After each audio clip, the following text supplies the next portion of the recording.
کہ تم عیسیٰ ابن مریم کے بارے میں کیا کہتے ہو؟ تو حضرت جعفر بن ابی طالب رضی اللہ تعالیٰ عنہ کھڑے ہوئے اور انہوں نے سورہ مریم کی تلاوت کی اور یہ اعلان کیا کہ ہم عیسیٰ ابن مریم علیہ السلام کے بارے میں یہی عقیدہ رکھتے ہیں کہ وہ اللہ کے بندے اور اس کے رسول، اللہ کی روح اور اللہ کا کلمہ ہے جو اللہ رب العزت نے معجزانہ طور پر حضرت مریم علیہ السلام کی طرف ڈالا تھا۔ جب یہ ساری باتیں سورہ مریم سنی اور یہ مکالمہ جب ہوا تو آپ نے یہ سیرت کی کتابوں میں پڑھا ہے اور علماء سے سنا ہے کہ نجاشی نے نیچے سے ایک تنکا اٹھا کے یہ کہا کہ جو تم نے بات کی ہے، جو کلام تم نے سورہ مریم پڑھی ہے، اس میں اور عیسیٰ علیہ السلام کی بات اور کلام کے اندر سرے منہ بھی فرق نہیں ہے۔ اور آپ کو پتہ ہے کہ نجاشی مسلمان ہوا اور اللہ کے نبی صلی اللہ علیہ وسلم نے اس کا مدینہ میں رہتے ہوئے غائبانہ نماز جنازہ اس کی ادا کی تھی، تو مسلمان ہوا۔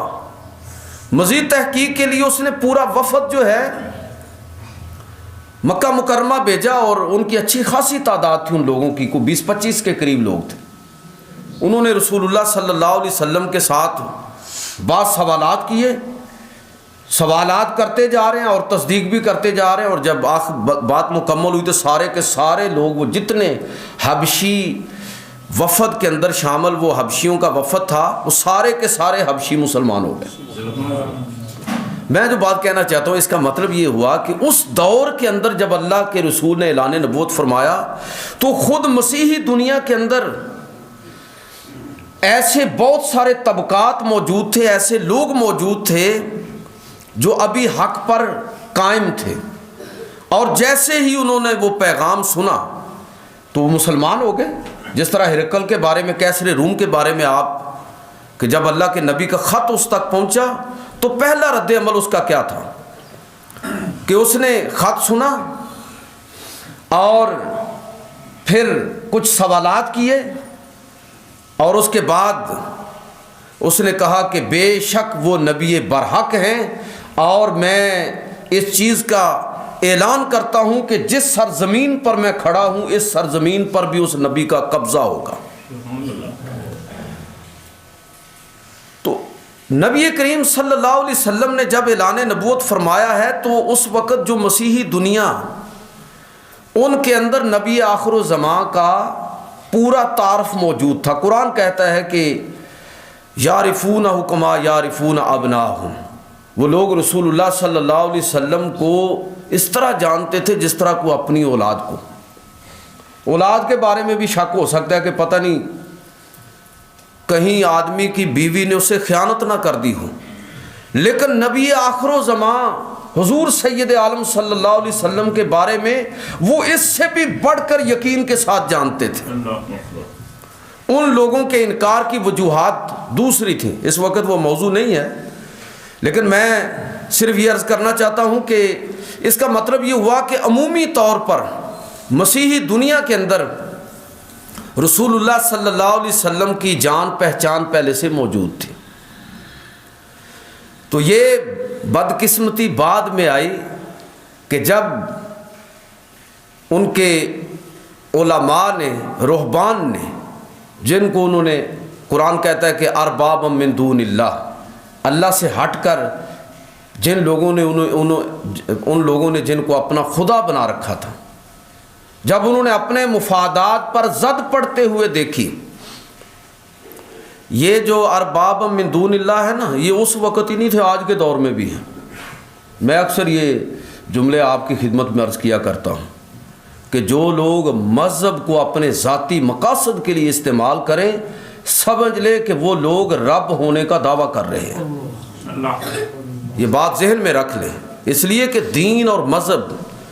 یہ دعوت اور تبلیغ کا تقاضا کرتا ہے۔ ذاتی پروموشن اور ذاتی مفادات کے لیے دین کو استعمال کرنا، یہ دین گویا کہ خدا ہونے کا دعویٰ کرنے کے لیے دین کو بنیاد بنانے والے یہ لوگ اس وقت بھی چور تھے، آج بھی چور ہیں، کوئی بھی ہو، چاہے اس کا تعلق کسی طبقے سے ہی کیوں نہ ہو۔ تو میں یہ عرض کر رہا ہوں کہ لیکن جب ان لوگوں نے اب اپنے علماء کے کہنے پر دین اسلام کا انکار کیا تو اب ان کے اندر وہ انحرافات آہستہ آہستہ آئے ہیں۔ آج مسیحی دنیا اور اس وقت بھی مسیحی دنیا جن چیزوں کو ایمان اور عقیدے کے طور پر اختیار کیے ہوئے تھی، اللہ رب العزت نے ایک ایک چیز کا رد کر دیا، چاہے ان چیزوں کا تعلق رسم و رواج کے ساتھ ہو، اعتقادات کے ساتھ ہو، معاملات زندگی کے ساتھ ہو، حلال و حرام کے ساتھ ہو۔ اللہ رب العزت نے ان میں سے ایک ایک چیز کو اس اعلان کے ساتھ رد کر دیا کہ یہ جو عیسائی اور یہودی علماء ہیں، انہوں نے یحرمون الکلمہ من بعد مواضعہ، کہ انہوں نے اللہ کے حکم کو، اللہ کی آیتوں کو ان کے مقامات اور جگہوں سے ہٹا دیا ہے، تحریف کر دی اللہ کے حکم کے اندر۔ تو وہ کیا تحریف انہوں نے کی تھی؟ مثلا اگر آپ دیکھیں تو یہ تحریف کہ ان کے عقیدے کہ بائبل جو اس وقت موجود ہے اس کے اندر بھی توحید پر مبنی آیتیں موجود ہیں، لیکن اس کے باوجود بھی لوگ شرک کے اندر مبتلا ہو گئے۔ یہ ہمیں قرآن و سنت کی طرف بار بار رجوع کرنے کا بھلا کیوں حکم ہے؟ یاد رکھیے، لوگ گڑبڑ کریں گے، لوگ اپنے مقاصد کے لیے دین کا حلیہ تک بگاڑ دیں گے۔ یہ ہر دور میں ہوا ہے اور ہر دور میں ہوگا، اس دور میں بھی ہو رہا ہے۔ لیکن اللہ کے پیغمبر صلی اللہ علیہ وسلم نے اسی لیے ہمیں کہا تھا کہ بھائی بار بار جو رجوع کرنا ہے افراد کی طرف نہیں کرنا۔ میں غلط ہو سکتا ہوں، کوئی دوسرا بھی غلط ہو سکتا ہے، لیکن جو چیز ہمیشہ صحیح ہے، صحیح رہے گی، جس کی حفاظت کا ذمہ اللہ تعالیٰ نے اٹھایا، وہ اللہ کے نبی پر نازل ہونے والی کتاب قرآن مجید اور آپ صلی اللہ علیہ وسلم کی سنت ہے، جس میں کبھی نہ کوئی لوگ ملاوٹ کر سکیں گے، نہ اس کے اندر دو نبری ہو سکے گی، چونکہ اس دن کو قیامت تک چلنا ہے۔ تو لوگوں نے ملاوٹ کر دی کہ اب بھی اگر آپ انجیل میں اس کی تفصیلات میں جانے کا موقع نہیں ہے، ہو سکتا ہے کہ اگلا کوئی جمعہ اگر موضوع بن گیا تو میں اگلا کوئی جمعہ اس پر عرض بھی کر دوں۔ تو اس وقت بھی جو دستیاب اناجیل ہیں، تورات ہے، اس کے اندر توحید پر مبنی آیتیں ہیں، لیکن اس کے باوجود عیسائی علماء نے کیا کیا کہ عیسیٰ علیہ السلام کو خدا کا بیٹا قرار دے دیا، تثلیث کا عقیدہ گھڑ لیا کہ خدا جو ہے اس نے اپنے بیٹے کے اندر اپنے اوصاف پیدا کیے اور وہ خدائی اوصاف لے کر پیدا ہوا۔ باپ، بیٹا اور روح القدس کے اقانیم ثلاثہ جسے تثلیث کہا جاتا ہے، یہ عقیدہ گھڑ کے لوگوں کے اندر اس کی پروموشن شروع کر دی، شرک کے اندر مبتلا کر دیا۔ عیسائی توحید پرست تھے، اب بھی توحید انجیل کی آیتوں، احکام عشرہ بالخصوص جو تورات کا حصہ ہے، تو اب بھی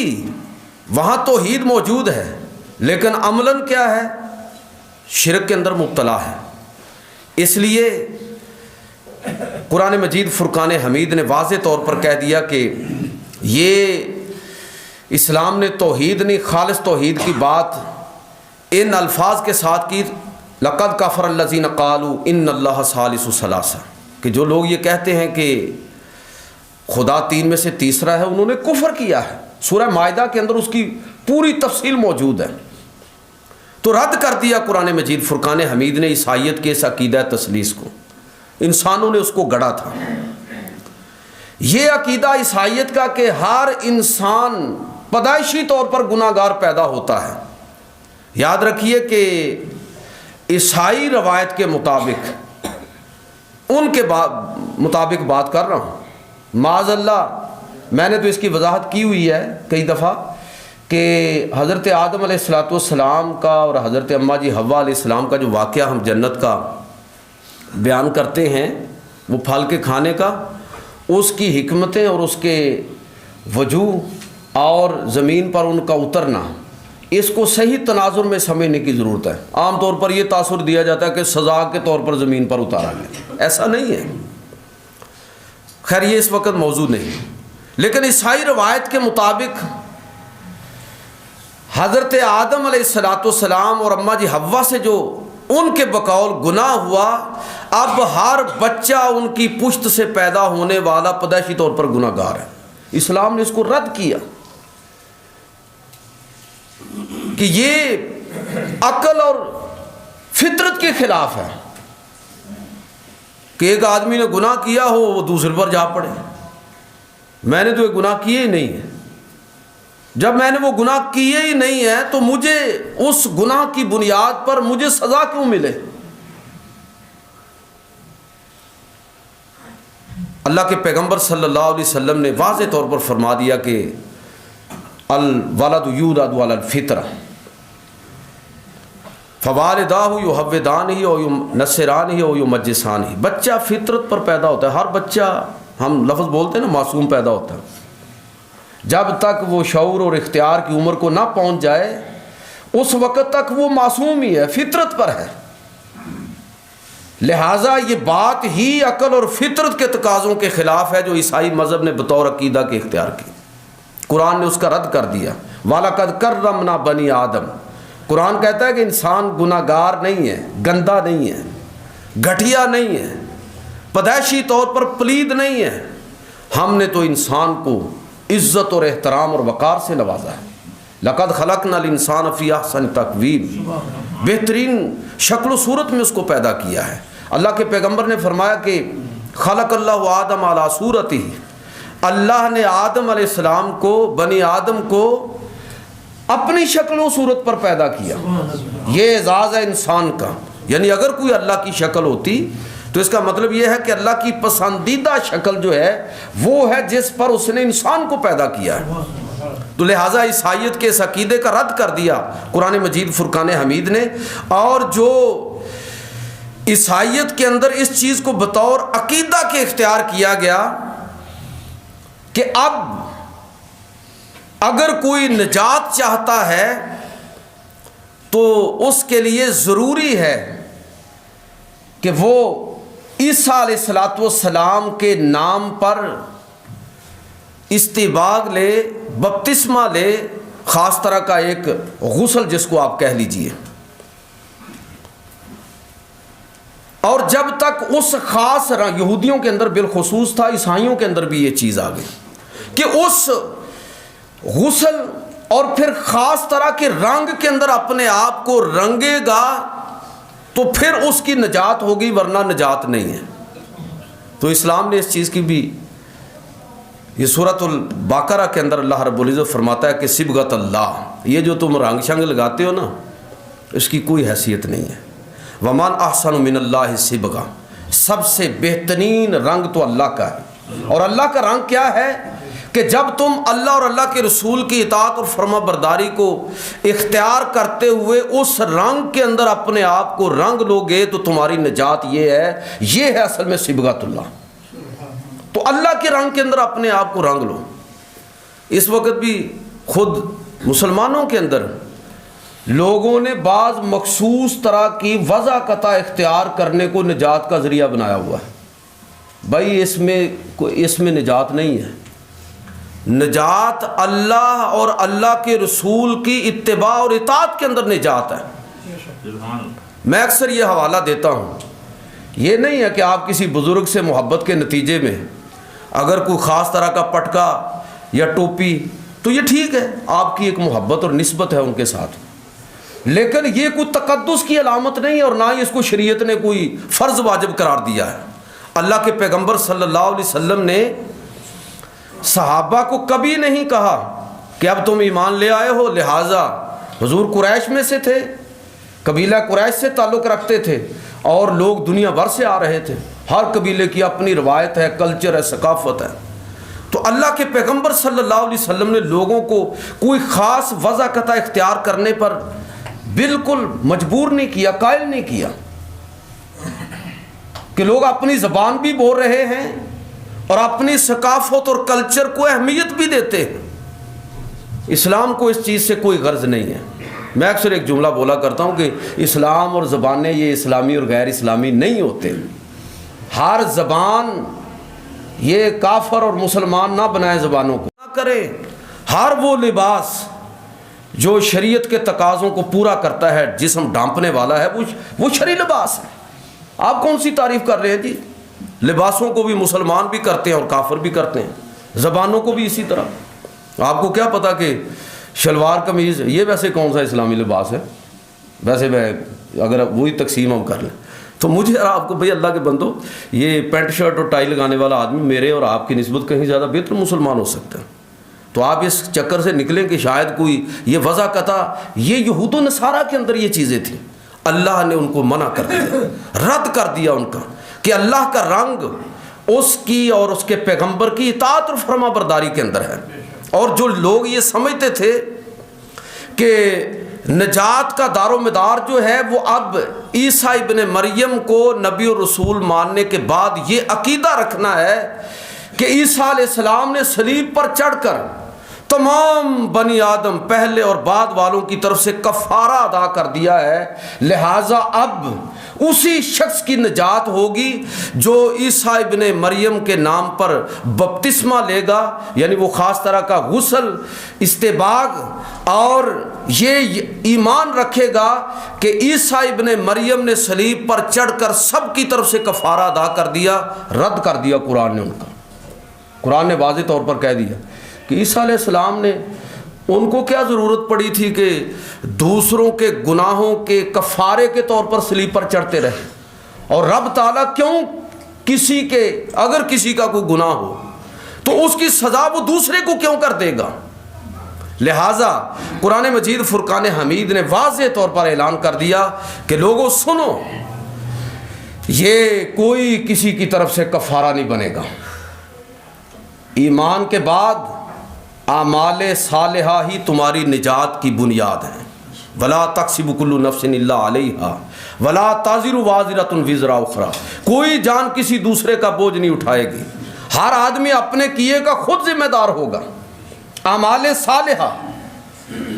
اعمال صالحہ بنیاد ہوں گے، نیک اعمال بنیاد ہوں گے، تو کوئی دوسرے کی طرف سے کفارے کے طور پر قربانی پر چڑھا دیا جائے، بلی دے دی جائے، تو یہ تصور غلط ہے۔ قرآن مجید فرقان حمید نے عیسائیوں کے تمام عقائد کو ایک ایک کر کے رد کیا۔ جن رسموں کو انہوں نے دین کے طور پر اختیار کر رکھا تھا، ان رسموں کو رد کر دیا کہ یہ دین اصل میں رسم و رواج ہوتا ہی نہیں ہے۔ دین کا ہر عمل وہ عبادت ہوتا ہے، رسم و رواج نہیں ہے۔